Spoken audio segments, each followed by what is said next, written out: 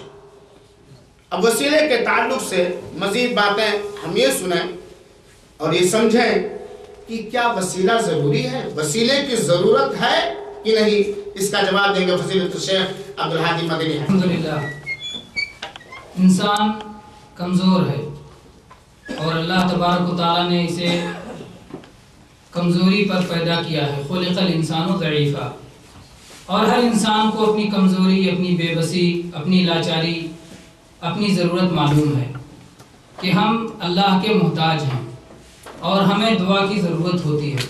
چنانچہ جناب محمد رسول اللہ صلی اللہ علیہ وسلم نے اپنی ایک حدیث میں، جسے آپ نے اللہ سے روایت کی ہے، جسے حدیث قدسی کہتے ہیں، کہ اللہ تعالیٰ نے فرمایا کہ اے میرے بندو تم سب گمراہ ہو، مجھ سے ہدایت مانگو میں تمہیں ہدایت دوں گا۔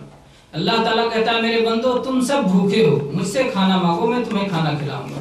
تم سب ننگے ہو، مجھ سے کپڑا مانگو، میں تمہیں ایک لباس پہناؤں گا۔ تم سب گمراہی میں ہو، مجھ سے ہدایت مانگو، میں تمہیں صحیح راستے پر دوں گا۔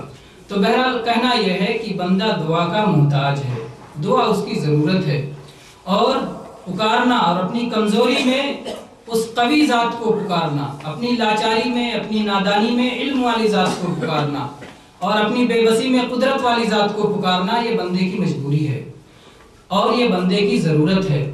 اور دعا کے آداب میں سے ایک ادب ہے وسیلہ، کہ وسیلہ کے ذریعے سے بندہ چاہتا ہے کہ اللہ تبارک و تعالیٰ میری دعا قبول کرے، تو وسیلہ تلاش کرتا ہے جس کے ذریعے سے قبولیت کی امید بڑھ جائے۔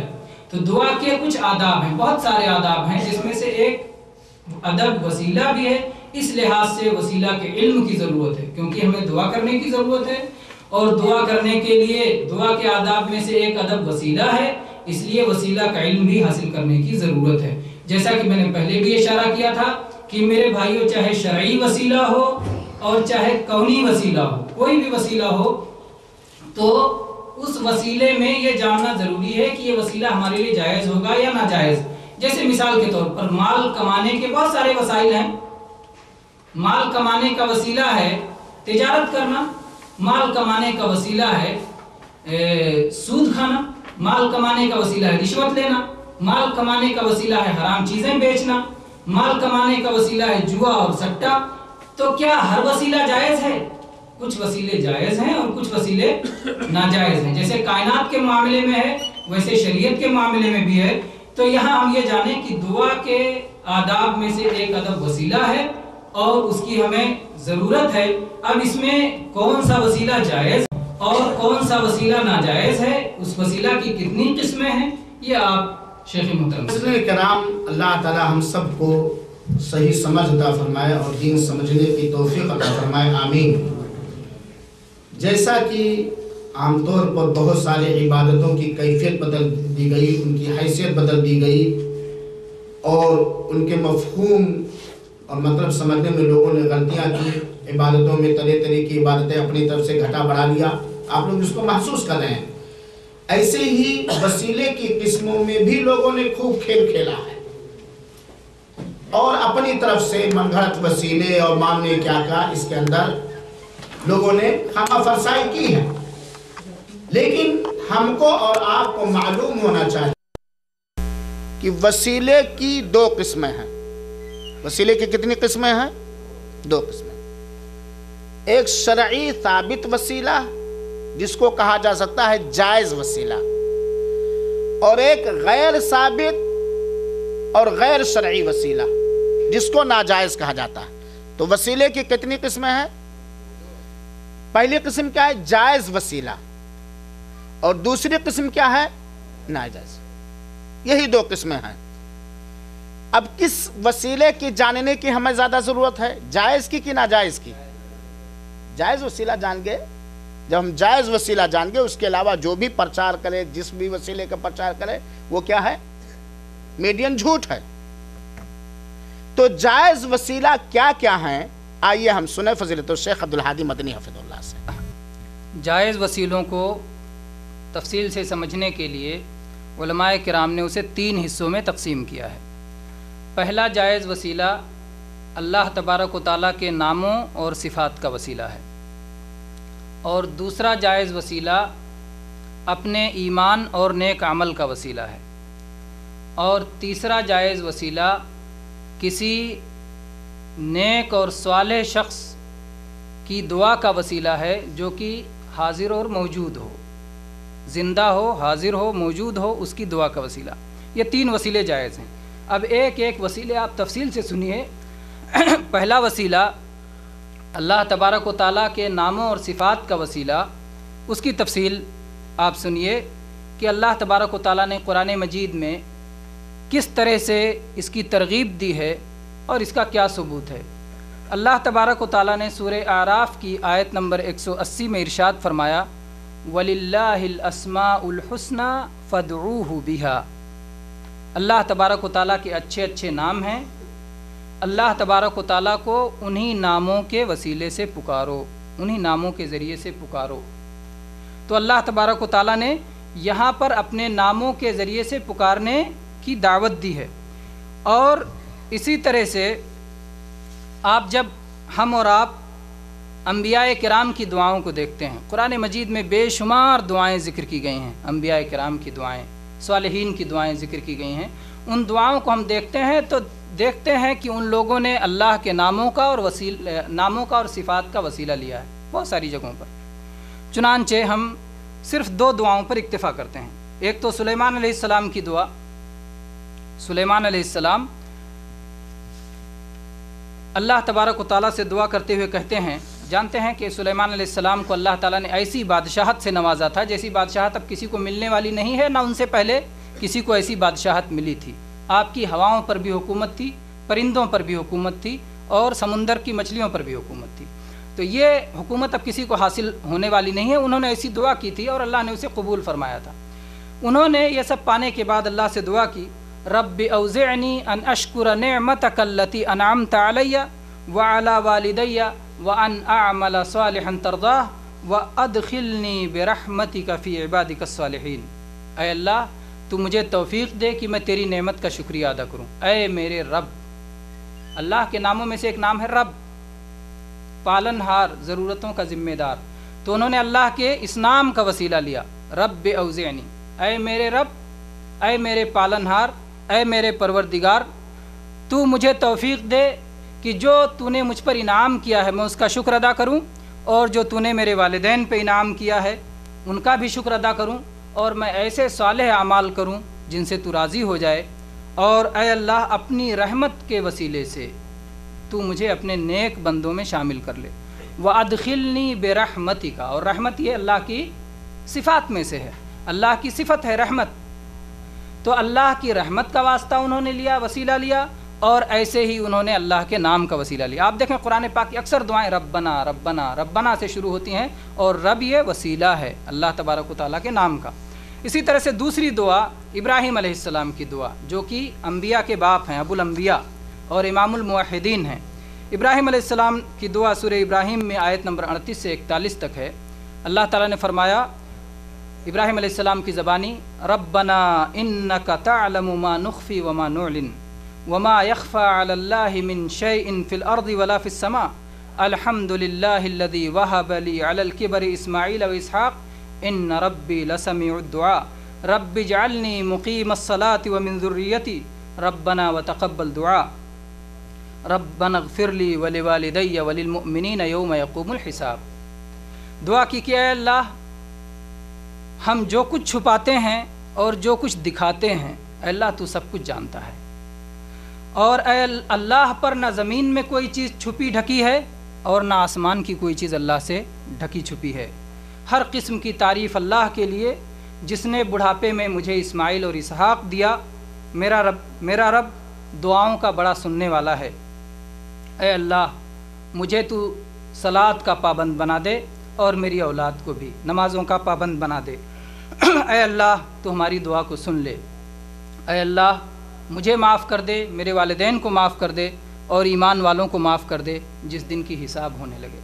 اس میں آپ دیکھیں کہ دعا میں کون سا انداز ابراہیم علیہ السلام نے اختیار کیا ہے۔ سب سے پہلے ابراہیم علیہ السلام نے اللہ تعالیٰ کی تعریف کی، اللہ تعالیٰ کی صفات کو بیان کیا، صفات کمال کو، اللہ کی خوبیوں کو بیان کیا کہ اے اللہ تو سب کچھ جانتا ہے، ڈھکا چھپا کچھ بھی تجھ سے کوئی چیز چھپی نہیں ہے۔ تو یہ اللہ کی تعریف کی، اللہ کی صفات کا بیان کیا جس کا وسیلہ لیا، اور پھر حمد کیا، اللہ کی تعریف کی، اور کہا کہ اے اللہ تو نے مجھ پہ یہ انعام کیا ہے۔ تو اللہ کی تعریف کی اور اللہ کے انعامات کا اعتراف کیا کہ اللہ تو نے مجھ پہ یہ انعام کیا ہے، اور پھر کہا کہ اے اللہ تو دعاؤں کا سننے والا ہے اور تو نے میری دعائیں پہلے بھی سنی ہیں، کیونکہ بڑھاپے میں اولاد ہوئی اور یہ اولاد وہ پہلے سے مانگتے رہے تھے۔ تو کہا کہ اللہ میں تجھ سے دعا مانگ رہا ہوں، تو دعاؤں کا سننے والا ہے اور تو نے میری دعا سنی بھی ہے، تو نے مجھے اولاد دی بھی ہے۔ اے اللہ میں تجھ سے ایک اور دعا مانگتا ہوں، یہ کہ مجھے معاف کر دے، میرے والدین کو معاف کر دے، ایمان والوں کو بخش دینا جب کہ حساب ہونے لگے۔ تو اس میں بہت سارے آداب ہیں، جس میں سے وسیلہ کا بھی ادب ہے کہ اللہ کی تعریف کرنے کا وسیلہ، اور اپنے انعامات کے، احسانات کے اعتراف کا وسیلہ، اور اللہ تبارک و تعالیٰ کی دعاؤں کی قبولیت کو اللہ کے سامنے بیان کرنا۔ یہ ساری چیزیں ایسی ہیں جو دعا کی قبولیت کی امید کو بڑھاتی ہیں۔ تو یہ بہترین وسیلہ ہے جو قرآن مجید میں جس کی طرف اشارہ آیا ہے، جس کو بیان کیا گیا ہے کہ اللہ کے ناموں کا اور اللہ کی صفات کا وسیلہ لیا جائے۔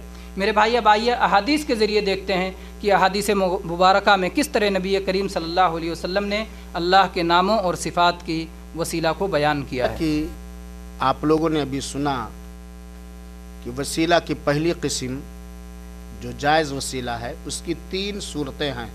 کوئی بتا سکتا ہے تینوں صورتیں؟ بتائیے۔ اللہ کے ناموں، یاد کر لیجئے میرے بھائی، یہ پروگرام اسی لیے رکھا گیا کہ اس کے اندر بڑی دھوکہ دھڑی ہے۔ جو جائز وسیلہ ہے اس کی کتنی صورتیں ہیں؟ 3۔ نمبر 1 اللہ کے ناموں اور خوبیوں کا وسیلہ، نمبر 2 اپنے نیک عملوں کا وسیلہ، نمبر 3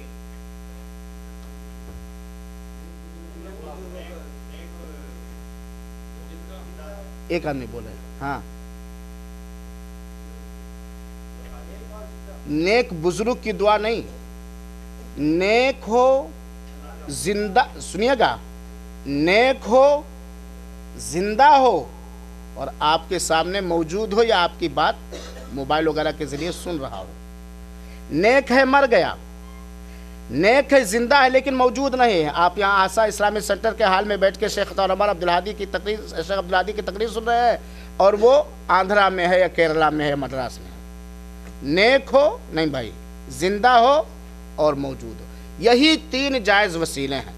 اللہ کے اسماء اور صفات کے وسیلے کے بارے میں قرآنی ایک آیت کی تشریح آپ حضرات کے سامنے کی گئی اور سیدنا ابراہیم علیہ السلام کے دعا کا بہترین ذکر چھیڑا گیا۔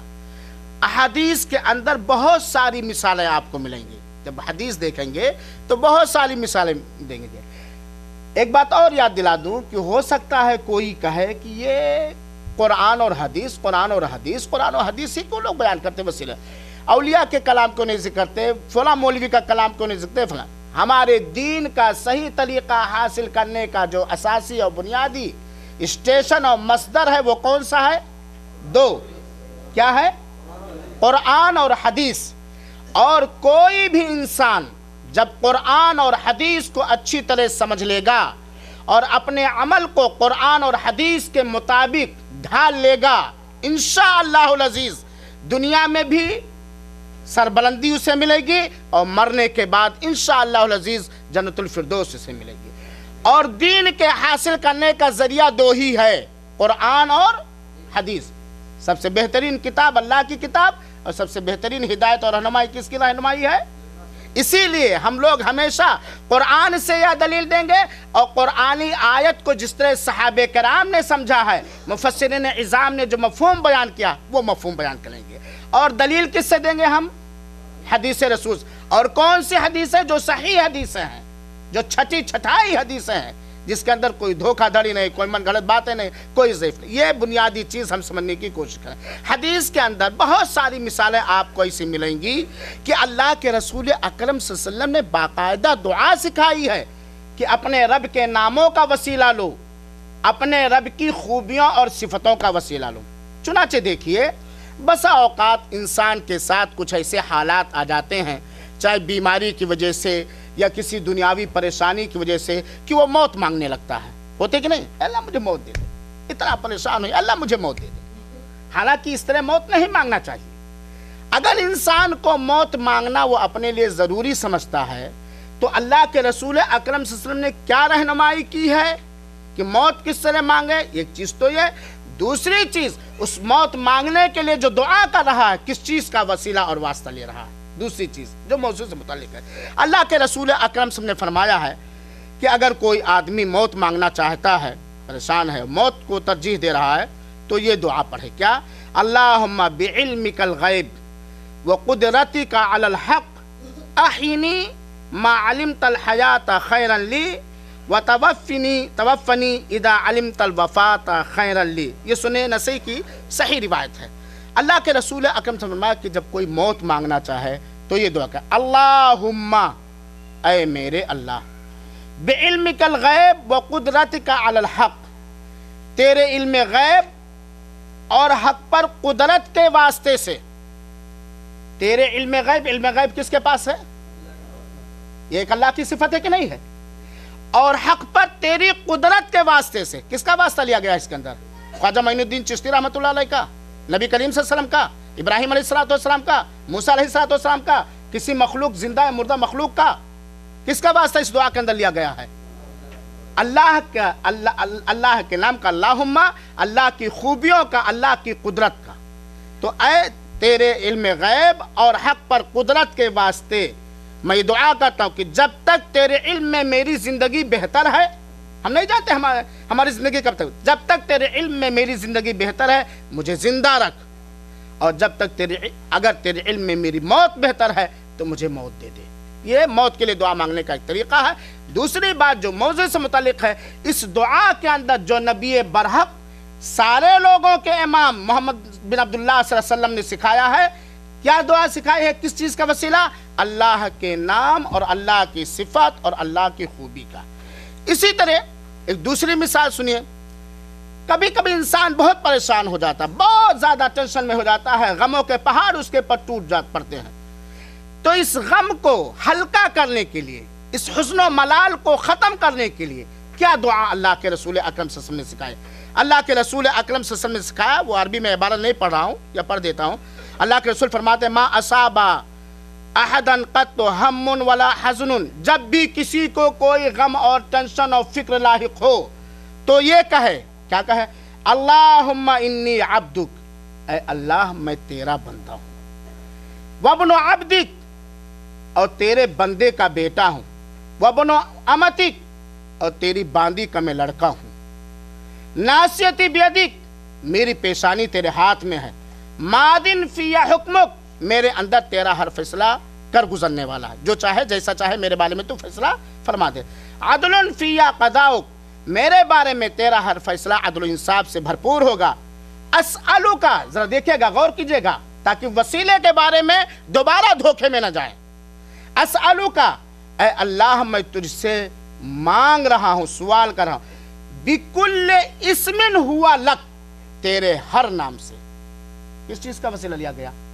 کس نے یہ دعا سکھائی ہے؟ صادق المصدوق نبی برحق صلی اللہ علیہ وسلم نے، ولیوں کے سردار نے۔ میں تجھ سے مانگتا ہوں تیرے ہر اس نام سے جو تیرا نام ہے، چاہے میں جانتا ہوں چاہے نہیں جانتا ہوں۔ ایک چیز تو اللہ کے نام، سمیت بہ نفسک، جو تو نے اپنا نام رکھا ہے، او علمتہ احدا من خلقک، اور تیرے ہر اس نام سے میں تجھ سے مانگ رہا ہوں جو تو نے کسی بھی مخلوق کو اپنا نام سکھایا ہے، او انزلتہ فی کتاب، یا تو نے قرآن مجید میں اپنا نام اتارا ہے یا کسی کو بتلایا ہے، ان تجعل القرآن ربیع قلبی، کہ اللہ تعالیٰ تو قرآن کو میرے دل کا ڈھارس کا ذریعہ بنا دے۔ پوری دعا ہے، اس دعا کے اندر جو غم کو دور کرنے کی دعا ہے، فکر کو ختم کرنے کی دعا ہے، اس دعا جو نبی برحق نے سکھایا ہے، اس دعا کے اندر کس چیز کا وسیلہ لیا گیا میرے بھائیوں؟ اللہ کے ناموں کا وسیلہ۔ اس سے پتہ چلتا ہے کہ حدیث سے بھی یہ بات واضح ہے کہ اللہ کے ناموں اور اللہ کی صفت کا صرف وسیلہ لینا جائز ہے۔ اسی طریقے سے استخارہ کی دعا آپ لوگوں کو معلوم ہوگی، نہ معلوم ہو تو یاد کر لیجئے، استخارہ کے دعا کے اندر بھی اللہ تعالیٰ کے علم غیب اور اللہ کے اسماء و صفات کا وسیلہ لیا گیا ہے۔ اسی کے ساتھ میرے بھائیو سنیے، اللہ کے رسول اکرم صلی اللہ علیہ وسلم کے خادم انس بن مالک فرماتے ہیں کہ ایک بار میں خدمت نبی میں حاضر تھا اور کچھ ہی دور ایک شخص کھڑا نماز پڑھ رہا تھا۔ انس بن مالک رضی اللہ عنہ کہتے ہیں کہ میں نبی کریم صلی اللہ علیہ وسلم کی خدمت میں حاضر تھا اور ایک آدمی دور کھڑا ہوا نماز پڑھ رہا تھا، جو رکوع سجدہ اور تشہد سے فارغ ہوا تو دعا کرنے لگا، اور دعا کیا کیا؟ اپنی دعا میں وہ آدمی کر رہا تھا، رکوع سجدے کے بعد فارغ ہوا تو وہ دعا کرنے لگا۔ وہ دعا میں کیا کہہ رہا تھا؟ وہ صحابی کیا کہہ رہے تھے؟ اللہم انی اسألک بأن لک الحمد لا الہ الا انت المنان بدیع السماوات والارض یا ذا الجلال والاکرام یا حی یا قیوم انی اسألک الجنہ وَأَعُوذُ بِكَ مِنَ النَّارِ۔ وہ صحابی نماز سے فارغ ہونے کے بعد دعا کر رہے ہیں، اور دعا میں کیا چیز مانگ رہے ہیں اور کس ذات اقدس کا وسیلہ لے رہے ہیں، یہ موضوع سے متعلق جو چیزیں وہ سمجھنے کے۔ اس دعا کا وسیلہ ہے، اللہ کے رسول اکرم صلی اللہ علیہ وسلم نے اس دعا کو سننے کے بعد کہا کہ اس نے جو مانگا سب مل جائے گا اس کو۔ اس دعا کا ترجمہ کیا ہے؟ اس ذات کی قسم، اللہ کے رسول نے کہا اس ذات کی قسم جس کے ہاتھ میں میری جان ہے، اس نے جو مانگا ہے سب اس کو مل جائے گا۔